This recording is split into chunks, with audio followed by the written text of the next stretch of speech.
Bonjour et bienvenue au Musée des Beaux-Arts Antoine Lécuyer pour ce nouveau numéro d'une œuvre en aparté. Je m'appelle Jérémy, je suis régisseur des collections et des expositions et je vous propose de partir à la rencontre d'une célèbre reine d'Égypte antique. Suivez-moi. Nous allons rentrer dans ce que l'on appelle le cabinet des œuvres en aparté.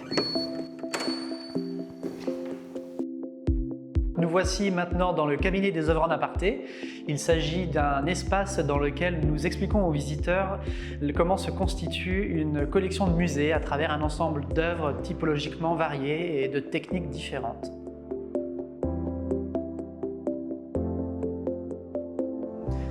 Cette huile sur bois entre dans les collections du musée en 1984, grâce à la donation Carlier de Fontobia.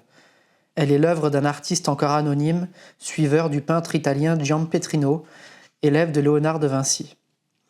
La reine Cléopâtre est représentée nue sur fond de drapé rouge carmin, à la manière d'une déesse antique.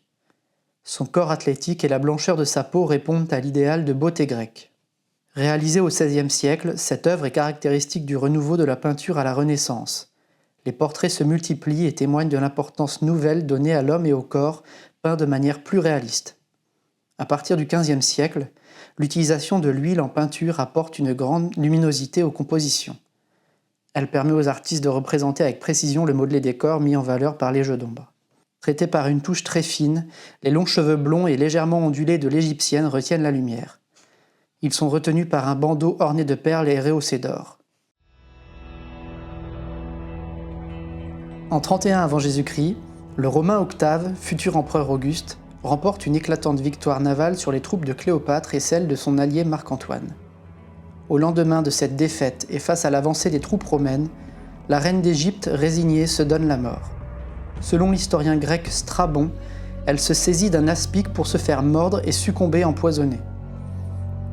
L'artiste choisit ici de peindre ce moment capital, l'instant précédant immédiatement la morsure. Sereine et impassible, la souveraine se résout à son funeste destin. Ce portrait de Cléopâtre n'a pas toujours été dans cet état de conservation. En 2018, nous avons fait restaurer la peinture, à la fois son support en bois et sa couche picturale, pour permettre son prêt au Musée national de la Renaissance à Écouen.